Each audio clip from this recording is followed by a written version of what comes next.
Joining me now, Page Research Centre Chief Executive Gerard Holland and Liberal MP in a South Australian beautiful seat, Tony Passon. Gents, welcome. I'll get to gun reforms. We've had Queensland, the government of Queensland, pull out. Tasmania, wary of them as well. We'll get to that in a moment. But first, today the Prime Minister was blaming everybody else but himself for the anti-Semitism crisis. Have a listen. All governments should have done better. That is my point. Did the Morrison government appoint a special envoy to combat anti-Semitism? No. Did they establish a joint operation bringing together the AFP and ASIO to combat acts of anti-Semitism? No. Well, I mean, the Morrison government didn't, the Abbott government didn't, the Howard government didn't, the Gillard or Rudd government didn't, because they didn't need to, Gerard. That's the problem for the Prime Minister. He can't avoid that.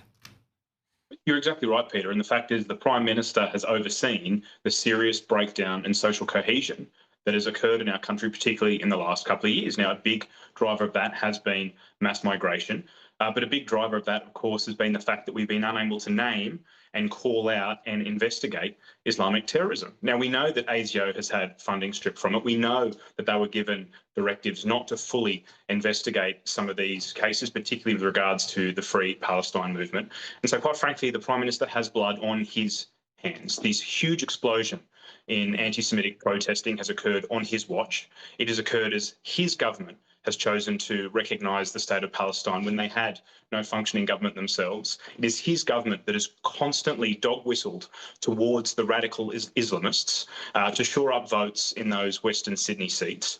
And so, quite frankly, to pass the buck onto Scott Morrison 4 or 5 years into your premiership is just, well, it's deeply immoral. It's irresponsible, and I think it's a Prime Minister who's flailing as he's increasingly losing the confidence of the electorate.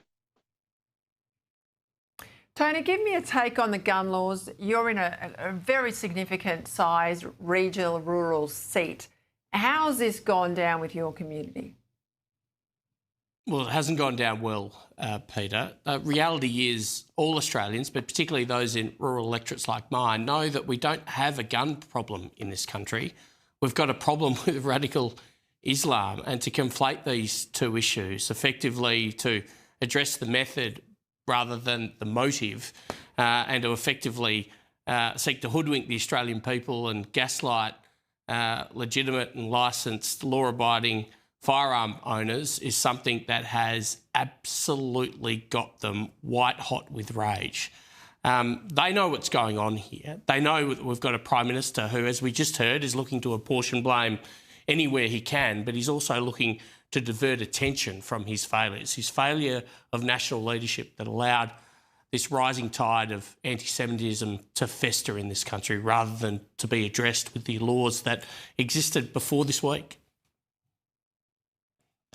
It's passing strange to me, Gerard, that if Matt Keane, who now runs the government's renewables push, had his way, we'd probably be in blackouts in New South Wales because the giant coal-fired power station Eraring under him was meant to close last year. An announcement today that it must remain operational until at least 2029 to give us the energy security that a first world economy demands. Shocked about that? Look, not really. Energy security is national security, and we've spent the last 10 years, rather than trying to shore up energy security, trying to shut down our most reliable power generation we have and replace it with intermittent and unreliable power generation. Now, in the case of Eraring, this was never going to be closed before it was ready. Quite simply, the grid just doesn't have enough baseload capacity to shore it up should it leave. But also, what's really exciting about this is there's no extra subsidies. There are no extra directions coming from government. This is a commercial decision. These coal-fired power plants do still provide value for their owners. And it hints really that if we were to build more of them and invest in updating the ones that we already have, we could increase our energy security in this country. So I think the renewable rollout, we all know that that is long past its use-by date. They will keep Eraring going. We need to invest in upgrading our other ones and maybe build a couple more while we're at it. Another case, Tony Passon, about $3.5 million of NDIS fraud. Someone has been charged. Look at what's happening in the United States and the fraud on a massive scale. with programs in Minnesota. Is that what's happening here in Australia, do you think? I mean, tip of the iceberg stuff with this charging of an individual?